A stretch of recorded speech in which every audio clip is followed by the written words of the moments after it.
मैं 25 साल की जवान और खूबसूरत लड़की थी और घर में अकेली ही रहती थी। इसलिए मैंने एक आदमी को घर के काम करने के लिए रख लिया। रोज रात को खाना खाने के बाद मुझे होश ही नहीं रहता और सुबह मेरा पूरा जिस्म दर्द करता। एक रात मैं खाना खाए बिना ही सो गई, लेकिन आधी रात होते ही ये देखकर मेरे होश उड़ गए जब वो आदमी मेरे कमरे में आया और मेरे गाल से हिलाने लगा और फिर हम बिस्तरी। मेरा नाम माहा है और मैं एक 25 साल की जवान और खूबसूरत लड़की हूँ। अपनी पढ़ाई पूरी करने के बाद मैं नौकरी करने लगी। आज मेरी छुट्टी थी, इसलिए मैं कुछ शॉपिंग करने के लिए शॉपिंग मॉल जा रही थी। शॉपिंग मॉल से मैं जैसे ही निकली, बाहर बहुत तेज चिलचिलाती धूप थी। मैंने कई टैक्सियों को रोकने की कोशिश की, लेकिन कोई टैक्सी रुक ही नहीं रही थी। तो मैंने सोचा कुछ दूर पैदल चलकर आगे टैक्सी देख लेती हूँ। लेकिन थोड़ी दूर चलने के बाद गर्मी की वजह से मुझे तेज चक्कर आने लगे और अचानक से मैं गिरती गिरती बची।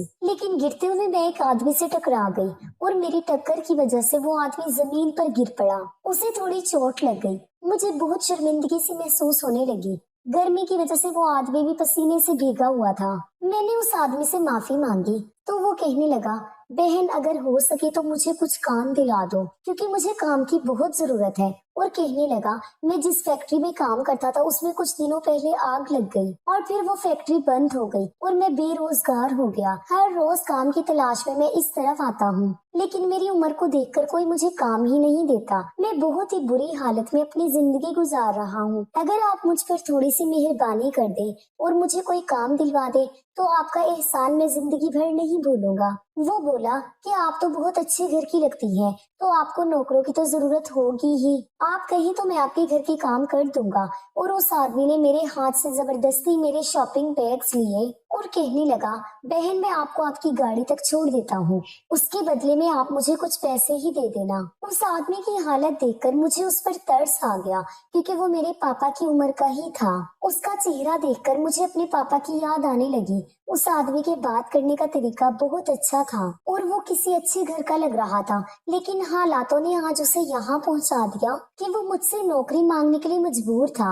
मैंने उससे कहा, बाबा जी ठीक है, मैं आपको अपनी घर के काम काज के लिए रख लेती हूँ, क्योंकि मुझे भी एक ऐसे इंसान की जरूरत है जो मेरे घर का सामान ले आए और बाकी के काम भी कर दे। और मेरे पास फिलहाल गाड़ी नहीं है, मैं तो टैक्सी ढूंढ रही थी। और अगर आपको कोई मुश्किल ना हो तो आप भी मेरे साथ अभी मेरे घर चल सकते हैं। मेरी बात सुनकर उस आदमी के चेहरे पर मुस्कुराहट आ गई। मैंने बाबा जी से कहा कि आपका घर कहाँ है, तो वो कहने लगे कि वो तो यहाँ नौकरी की तलाश में दूसरे शहर आए हैं और अपनी बेटी की शादी के लिए यहाँ रहकर मेहनत कर रहे थे। हर बात की तरह वो भी अपनी बेटी को दुनिया भर की खुशियाँ देना चाहते थे। उनकी बातें सुनकर मेरी आंखों में आंसू आने लगे और मुझे मेरे पिछले पल याद आने लगे। मैंने बाबा जी को तसल्ली देते हुए कहा, आप बिल्कुल भी परेशान ना हो, सब कुछ ठीक हो जाएगा। फिर घर आकर मैंने बाबा जी को घर के थोड़े बहुत काम समझा दिए। मैंने उनसे कहा कि आप थोड़ी बहुत घर की सफाई भी कर दिया करें। वैसे तो मैं अकेली ही रहती हूँ और मेरा घर ज्यादा गंदा नहीं होता, लेकिन मेरे पास घर की सफाई करने के लिए वक्त नहीं बचता है। बाबा जी बोले, इसकी तुम बिल्कुल फिक्र मत करो और मुझे बहुत अच्छा खाना भी बनाना आता है। फिर वो थोड़ी ही देर में खुशी खुशी मेरे लिए बहुत मजेदार खाना भी बनाकर ले आए। मैं खुद एक नौकरी पेशा औरत थी और जिसकी वजह से बहुत मसरूफ रहती थी, इसलिए मैंने बाबा जी से कहा कि अब आप इस घर की सारी जिम्मेदारियां संभाल लें। इसके बदले में मैं आपको बहुत अच्छी तनख्वाह दूंगी। मेरे पास पैसों की कोई कमी नहीं थी, लेकिन मैं अपनी जिंदगी अकेले ही गुजार रही थी और नौकरी के साथ साथ घर की देखभाल करते करते मैं थक जाया करती थी। इसलिए मैंने बाबा जी को खुशी खुशी रख लिया, क्योंकि वो मुझे एक अच्छे इंसान लगे थे। बाबा जी को मैंने घर में ही एक कमरा रहने के लिए दे दिया, क्योंकि मैं तो इतने बड़े घर में अकेली ही रहा करती थी। दरअसल मेरी कहानी कुछ ऐसी है कि मैं एक शादीशुदा औरत हूँ। बहुत साल पहले मैं अपने शोहर का घर छोड़कर चली आई और अपने माँ बाप से भी अलग हो गई, क्योंकि शादी के बाद मुझे एक बहुत बड़ी मल्टीनेशनल कंपनी में जॉब की ऑफर आई। तो मेरी सास ने मुझे नौकरी करने से सख्त मना कर दिया, लेकिन मैं अपनी पढ़ाई को बहुत अहमियत देती थी। मैंने पढ़ाई लिखाई घर का काम करने के लिए नहीं की थी, बल्कि मैं कुछ बनने चलना भी चाहती थी, और जब मुझे ऐसा मौका मिला तो मेरी सास ने इनकार कर दिया। मेरे शौहर भी मेरी सास को समझाने की जगह मुझे ही समझाने लगे, और जब मैंने अपने घर में इस बात को बताया तो मेरे माँ बाप भी मुझसे बोले कि बेटी, शादी के बाद ससुराल वालों के हिसाब से ही चलना पड़ता है, इसी में लड़की की भलाई होती है। उनकी बातें सुनकर मुझे बहुत ज्यादा दुख हुआ, क्योंकि शादी से पहले जब मैंने पापा के सामने ये ख्वाहिश जाहिर की थी कि जब मैं अपने पैरों पर खड़ी हो जाऊं तब आप मेरी शादी करना, तो उन्होंने मुझसे कहा कि मैं नौकरी शादी के बाद कर लूं। उस वक्त उनकी खुशी के लिए मैंने जल्द ही शादी कर ली, लेकिन अब जब शादी के बाद मेरी नौकरी लग रही है तब भी वो मेरी खुशी को नहीं देख रहे, बल्कि मेरे ससुराल वालों के बारे में सोच रहे हैं। मैं शुरू से ही ऐसी ही आदत की थी कि अगर कोई मेरे दिल से उतर जाए तो मेरे दिल में उसके लिए कोई प्यार नहीं रहता। मैंने अपना फैसला सुना दिया कि अब मैं सबको छोड़कर चली जाऊंगी। मेरे पापा ने मुझे बहुत समझाया कि ये दुनिया एक अकेली लड़की के लिए बिल्कुल भी महफूज नहीं है। जब तुम्हारा गुरूर उतर जाएगा तब तुम्हें अपने पापा की बातें याद आएंगी। उस वक्त मैं गुस्से में आकर मैंने सबको छोड़ दिया और मैं अपनी नौकरी करने लगी, लेकिन अब मुझे अक्सर अपने पापा की बहुत याद आती। अपने शोहर अली के लिए तो मुझे ये लगता है कि उसने तो दूसरी शादी कर ली होगी, लेकिन मेरे पापा तो मुझे मेरी तरह आज भी याद करते होंगे। जब भी मैं थकी हारी अपनी जॉब से घर लौट कर आती तो ऐसा लगता कि काश मम्मी पापा मेरे साथ ही रह रहे होते। मेरे मम्मी पापा मुझसे बहुत प्यार करते थे, मुझे हमेशा ही पलकों पर बिठा कर रखा और मुझसे कभी भी घर का कोई कामकाज नहीं करवाया था। और मेरे शोहर अली ने भी घर में काम वाली माई लगा रखी थी ताकि मुझे ज्यादा कुछ काम ना करना पड़े। लेकिन जब से मैं अकेले रह रही थी मुझे सारे काम खुद ही करने पड़ते थे, जिससे मुझे आहिस्ता आहिस्ता ये एहसास हुआ कि मेरे अपनों ने मुझे ना जाने कितनी तकलीफों से बचा कर रखा हुआ था।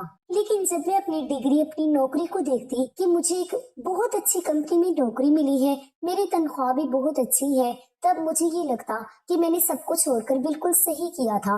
लेकिन फिर भी मुझे अक्सर अपने मम्मी पापा की बहुत याद आती है। मेरे पापा अक्सर कहते कि लड़कियों का काम घर को अच्छी तरह से संभालना होता है, लेकिन मैं इसमें यकीन नहीं करती थी। मेरा मानना था कि लड़कियां भी लड़कों की तरह अपने पैरों पर खड़ी होकर बराबर घर को अच्छे से संभाल सकती हैं। आज मैंने अपना ख्वाब पूरा कर लिया था, लेकिन मैं सारा वक्त घर में अकेली रहती और घर के कामों में उलझी रहती। मुझे आराम का भी वक्त नहीं मिलता। कभी कभी मैं काम से इतना थक जाती कि रात का खाना खाए बिना ही सो जाती। बाबा जी ने बहुत जल्दी घर की सारी जिम्मेदारियों को अच्छे से समझ लिया और वो पूरी ईमानदारी और लगन के साथ घर के काम कर रहा था। मैंने तो उन्हें घर की सफाई के लिए रखा था, लेकिन खाना बनाने की जिम्मेदारी उन्होंने खुद ही उठा ली थी। वो सच में बहुत अच्छा खाना बनाते थे। अब मैं हमेशा रात का खाना घर पर ही खाने लगी, वरना पहले तो मैं ज्यादातर रात का खाना बाहर से ही मंगवा लिया करती थी या फिर भूखे पेट ही सो जाया करती थी। रात का खाना खाते ही अब मुझे ऐसी नींद आती कि मैं बिस्तर पर लेटते ही सो जाती और फिर सीधा सुबह ही मेरी आंख खुलती। बाबा जी के आने से मैं अपनी नींद को लेकर बहुत ही ज्यादा परेशान थी, क्योंकि मुझे पहले सारी रात बिस्तर पर लेटे रहने के बाद भी नींद नहीं आती थी और अब थकान की वजह से मेरे पूरे जिस्म में दर्द भी रहता था। लेकिन बाबा जी के आने से मुझे बहुत आराम मिल गया था और नींद भी अच्छी आती थी। उन्हें काम पर रखे हुए अभी सिर्फ 20 दिन ही हुए थे और सब कुछ अच्छा चल रहा था। एक रात मुझे ऑफिस का काम निपटाना था, इसलिए मैंने खाना एक तरफ रख दिया और अपना काम करने लगी। थोड़ी देर के बाद बाबा जी कमरे में आए तो मैंने उनसे पूछा, क्या हुआ, इतनी रात को आप यहाँ क्यों आए? कहने लगे कि मुझे लगा कि आपकी तबीयत ठीक नहीं है, इसलिए देखने के लिए चला आया, क्योंकि आपके कमरे की लाइट जल रही थी तो मुझे आपकी फिक्र हुई।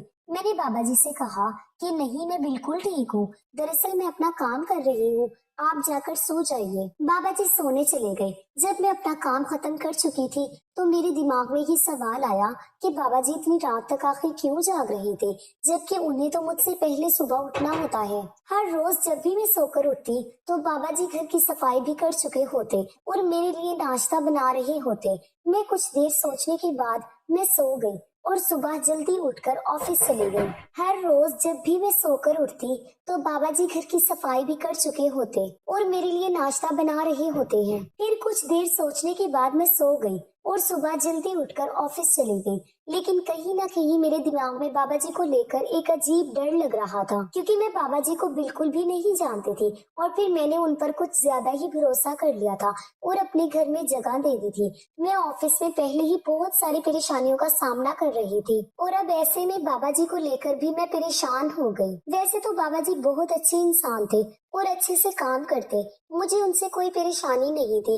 लेकिन कल रात की बात ने मुझे थोड़ा सोच में डाल दिया था। शाम को जब मैं घर वापस लौटी तो बाबा जी ने फौरन ही मेरे लिए कॉफी बनाई और मेरे कमरे में ले आए। मैंने बाबा जी से पूछा कि उनके घर वाले कैसे हैं और उनकी बेटी की शादी कब है। बाबा जी खुद ही बताने लगे कि उनके घर वाले गांव में रहते हैं और वो यहाँ कई साल से रह रहे हैं। बाबा जी एक साल में एक बार ही अपने घर के लिए जाते हैं। उनकी बेटी की शादी में अभी 5 महीने बाकी हैं, जिसके लिए उन्हें वहाँ सारी तैयारियां भी करनी है और उन सभी इंतजामों के लिए पैसों की भी जरूरत है। मैंने बाबा जी से कहा कि आप इसकी फिक्र ना करें, मुझसे जितना हो सकेगा मैं आपकी बेटी की शादी के लिए आपकी मदद करूंगी। वो बहुत खुश हो गए और फिर वहाँ से चले गए। मैं सोचने लगी कि क्या मुझे इस आदमी पर भरोसा करना चाहिए या नहीं। फिर मैंने सोचा कि क्यों ना एक बार बाबा जी को आजमा लेना चाहिए। इसलिए मैंने रात को खाना नहीं खाया और खाने की प्लेट को अपने कमरे में ही छुपा कर रख दिया। मैं आंख बंद करके काफी देर लेटी रही,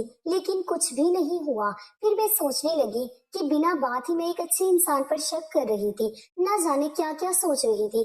तभी कमरे का दरवाजा खुला और वो आदमी मेरे कमरे में आ गया। मैं कमरे का दरवाजा हमेशा लॉक करके ही सोती थी। मैंने सोचा कि इसका मतलब उस आदमी ने घर की एक्स्ट्रा चाबियों से कमरे का दरवाजा खोला है। मेरी तो जैसे सांस ही रुक गई। इतनी रात को न जाने वो मेरे कमरे में क्या करने आया था। मुझे सोता हुआ देखकर वो वापस कमरे से बाहर निकल गया और तब मेरी सांस में सांस वापस आई। लेकिन उस वक्त तो मेरे होश ही उड़ गए जब उस आदमी के पीछे से एक ऐसा इंसान कमरे में दाखिल हुआ जिसे मैं बहुत अच्छी तरह पहचानती थी। और मुझे ये यकीन ही नहीं हो रहा था कि वो इंसान आधी रात को मेरे घर में मौजूद हो सकता है। वो इंसान मेरे बिस्तर के काफी करीब आ गया और फिर मेरे पास बैठ गया। उसकी निगाहें मेरे ऊपर ही थी। वो मेरे जिस्म को निहार रहा था और जैसे ही उसने मेरे चेहरे पे अपना हाथ फेरना शुरू किया, मेरी तो जैसे जान ही निकल गई और मैं फौरन ही उठ बैठी। मुझे जागता हुआ देखकर वो इंसान भी हक्का बका रह गया। शायद उसे ये यकीन नहीं था कि मैं जाग रही होंगी, बल्कि उसे तो यही लग रहा था कि मैं तो बहुत ही गहरी नींद में आराम से सो रही हूँ। मैंने फौरन ही कमरे की सारी लाइटें जला दी और शोर मचाना शुरू कर दिया। बाबा जी मेरी आवाज पर फौरन ही कमरे में दौड़े चले आए। मैंने गुस्से से बाबा जी की तरफ देखा तो वो नजरें झुकाए मेरे सामने खड़े हुए थे। मैंने आगे बढ़कर उस इंसान का कॉलर पकड़ा और उससे सवाल किया कि वो इतनी रात को इस वक्त आखिर मेरे घर में क्या कर रहा है, जबकि मैं अच्छी तरह से जानती थी कि वो इंसान मेरे कमरे में क्यों आया हुआ है। जब मैं अपना घर छोड़कर नौकरी के लिए इस शहर में आई थी तो मुझे ये अंदाजा तो था कि दुनिया में अच्छे लोगों के साथ साथ बहुत बुरे लोग भी रहते हैं जो आपके लिए कैसी भी मुश्किलें खड़ी कर सकते हैं। खास तौर पर उस वक्त जब एक लड़की के साथ कोई आदमी ना हो तो हर दूसरा आदमी आपका फायदा उठाना चाहता है, क्योंकि इस दुनिया में बहुत ही कम लोग हैं जो किसी लड़की को अकेला पाकर उसका फायदा ना उठाना चाहिए। मेरी नौकरी एक बहुत बड़ी मल्टीनेशनल कंपनी में तो लग गई थी, लेकिन जो वहाँ का मैनेजर था वो मेरे लिए आए दिन मुसीबत साबित हो रहा था। मैं जवान होने के साथ साथ बहुत ज्यादा खूबसूरत भी थी और यही बात मेरे लिए अब परेशानी का सबब बन गई। उसकी गंदी नजरें हर वक्त मेरे ऊपर ही रहती। वो मैनेजर मेरी खूबसूरती पर ऐसा दीवाना हो गया था कि उसने ऑफिस में मेरा काम करना मुश्किल कर रखा था। वो अलग अलग बहानों से मुझे अपने कैबिन में बुलाता और फिर मेरे करीब आने की कोशिश करता रहता। मैं जितना उससे बचने की कोशिश करती वो हमेशा ही जानबूझकर मुझे उतना ही तंग करता। जब मैं उसके कैबिन में नहीं जाती तो वो खुद ही मेरे कैबिन में चला आता और मुझसे इस तरह की बाहयात बातें करता जिसे सुनकर मैं शर्म से पानी पानी हो जाती और शर्म के मारे मैं ऐसी बात अपने किसी क्लिनिक को भी नहीं बता पा रही थी जिससे मैं उससे छुटकारा पाने के लिए कोई मदद मांग सकूं।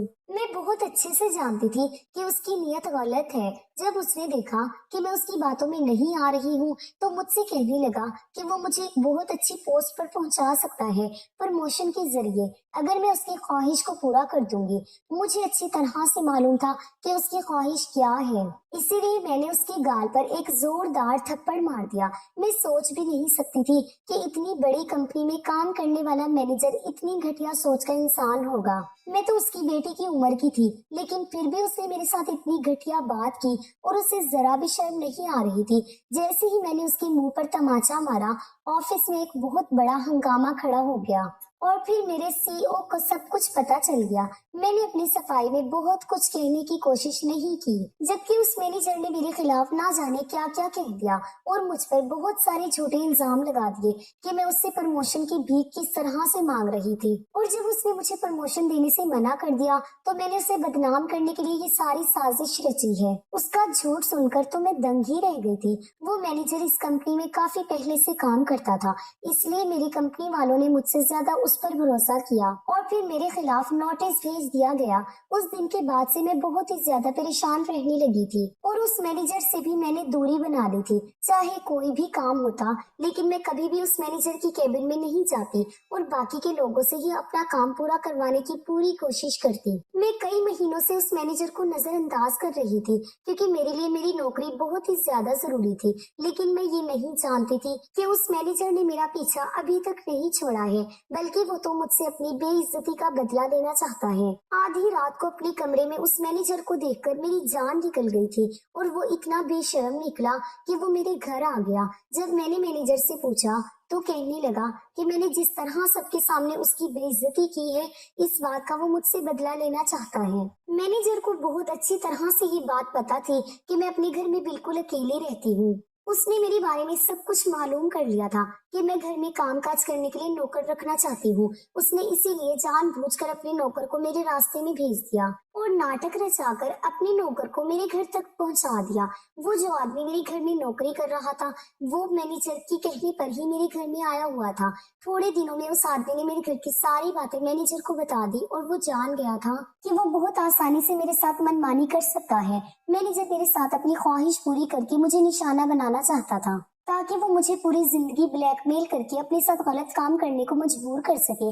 लेकिन खुदा का शुक्र है, इससे पहले कि वो मेरे साथ कुछ भी गलत करता, उसकी सारी हकीकत मेरे सामने आ गई थी। वही मैनेजर एक 55 साल का शादीशुदा और 3 बच्चों का बाप था। बस वो मुझे बेइज्जत करना चाहता था। उसे ये पता था कि मेरे सर पर ना तो शौहर का हाथ है और ना ही बाप का साया, इसलिए उसने सोचा कि अगर मैं उसकी जाल में फंस गई तो वो मेरा अच्छे से इस्तेमाल कर सकता है। आज मुझे एहसास हो रहा था कि पापा ठीक ही कहते थे, बेटियां अपने घर की 4 दीवारी में ही महफूज होती हैं। मैंने बाबा जी की तरफ गुस्से से देखा और फिर मैंने उनसे कहा कि आप तो मेरे बाप की तरह हैं और मैंने आप पर कितना भरोसा किया, लेकिन ना तो आपने मेरे भरोसे की कदर की और ना ही अपनी उम्र का लिहाज किया। मैं तो आपकी बेटी की तरह थी, लेकिन आपने इस बात की भी लाज नहीं रखी। मैं आपकी मजबूरी सुनकर आपको अपने घर में लेकर आ गई और आपसे आपकी बेटी की शादी में मदद करने का भी मैंने वादा किया था। लेकिन इस सब के बावजूद भी आपने मेरे साथ कितना बड़ा धोखा किया। उस आदमी ने शर्मिंदगी से अपनी नजरें झुका ली और कहने लगा कि वो अपने मालिक के कहने पर ही चल रहा था, उसकी भी मजबूरी थी। वो बोला कि मालिक ने उसे कहा अगर वो मालिक का ये काम करेगा तो मालिक उसकी बेटी की शादी धूमधाम से करवा देगा और वो अपनी बेटी को दुनिया की हर खुशी देना चाहता है, इसीलिए वो उसकी ये बात मान गया। लेकिन आज उसे एहसास हो रहा है कि अपनी बेटी की खुशियों के लिए उसने किसी और की बेटी की इज्जत पर दाग लगा दिया था। मैनेजर ने अभी तक मेरे साथ कोई गलत काम नहीं किया था और ना ही वो मेरी गलत तस्वीर ले पाया था, इसीलिए मैंने फौरन ही पुलिस को फोन करके अपने घर बुला लिया और पुलिस को शुरू से अब तक उसने मेरे साथ जो कुछ भी किया वो साफ साफ बता दिया और उसे पुलिस के हवाले कर दिया। बाबा जी ने मुझसे अपनी गलती की माफी मांगी और उन्हें अपनी गलती पर बहुत ही ज्यादा पछतावा भी हुआ था। वो मुझसे बोले कि वो मजबूर होकर मालिक की बातों में आ गए थे, लेकिन वो दिल से एक अच्छे इंसान थे। मैनेजर की गिरफ्तारी की खबर जब मेरी मल्टीनेशनल कंपनी में पहुंची तो उस मैनेजर को नौकरी से निकाल दिया गया। मैंने बाबा जी को एक और मौका दिया और अपने घर पर ही नौकरी के लिए रख लिया। उसके बाद अगले ही दिन मैं अपने माँ बाप से मिलने पहली बार उनके घर गई, क्योंकि अब मैं उनसे मिलने के लिए बहुत ही ज्यादा बेचैन थी और मैं उनसे माफी भी मांगना चाहती थी, क्योंकि मुझे अब बहुत अच्छे से ये समझ आ चुका था कि मैं कितनी गलत थी। पहले मुझे अपने माँ बाप की बातें बहुत बुरी लगा करती थी, लेकिन अब मुझे ये पता चल गया था कि कहीं ना कहीं वो पहले से ही ये जानते थे कि ये दुनिया कितनी बुरी है और इसी वजह से वो मुझे हर वक्त टोकते रहते थे। जब मैं अपने घर पहुंची तो मेरे मम्मी पापा मुझे घर पर देखकर बहुत ही ज्यादा खुश हो गए और उन्होंने सब कुछ भुलाकर मुझे अपने गले से लगा लिया। फिर मैंने अपने पापा को बताया कि मैं अब बहुत अच्छी नौकरी कर रही हूँ और अगर आप चाहें तो मैं शादी भी कर सकती हूँ। मेरी बात सुनकर मेरे पापा पापा मुस्कुराने लगे और बोले, क्या तुम्हें कोई लड़का पसंद आ गया है? तो मैंने कहा कि नहीं, मुझे कोई लड़का पसंद नहीं है, आप जिससे चाहें उससे मेरी दोबारा शादी करवा सकते हैं। तो पापा बोले कि फिर अली का क्या होगा? तो मैंने कहा कि आपको क्या लगता है कि क्या अली ने मेरा इंतजार किया होगा? वो तो अब तक कब का शादी कर चुका होगा। इस बात पर मेरे पापा मुस्कुराने लगे और बोले, ये तुम्हारी गलत फहमी है बेटा, अली तुमसे बहुत प्यार करता था, तुम तो हम सबको छोड़कर चली गई, लेकिन अली ने अभी तक शादी नहीं की है, वो अब तक सिर्फ तुम्हारा ही इंतजार कर रहा है। पापा की ये बात सुनकर तो मैं चौंक गई। फिर शाम को पापा ने अली को घर बुला लिया। अली ने मुझसे माफी मांगी और उसने कहा कि मुझे तुम्हारी ख्वाहिश का मान रखना चाहिए था, लेकिन मैंने ऐसा नहीं किया। तो मैंने भी अली से माफी मांगी और उससे कहा कि मुझे भी पहले तुम्हें और सासू माँ को समझना चाहिए था, लेकिन मुझे भी बहुत जल्दबाजी थी और मैंने फौरन ही फैसला कर लिया और फिर मैं सब कुछ छोड़कर चली गई। उसके बाद मैं अली के साथ वापस अपने ससुराल लौट गई। मेरी सास ने भी मुझे खुशी खुशी अपना लिया। उन्हें अब मेरी नौकरी करने से भी कोई इतराज नहीं था। मुझे भी ये समझ आ चुका था कि जिस औरत के सर पर किसी मर्द का साया नहीं होता है, उसे ये जमाना नोचने के लिए तैयार रहता है। अगर आपको अच्छा हमसफर मिल जाए तो फिर आप अपनी हर ख्वाहिश शादी के बाद भी पूरी कर सकते हैं। तो दोस्तों, आपको ये कहानी कैसी लगी हमें कमेंट करके जरूर बताएं और इस कहानी को ज्यादा से ज्यादा शेयर करें और लाइक करें। और अगर आप मेरे चैनल पर नए हैं तो इसे सब्सक्राइब करके बेल आइकन जरूर दबा दें, ताकि मैं आगे भी आपको ऐसी ही अच्छी अच्छी कहानियां सुनाती रहूं। Thank you.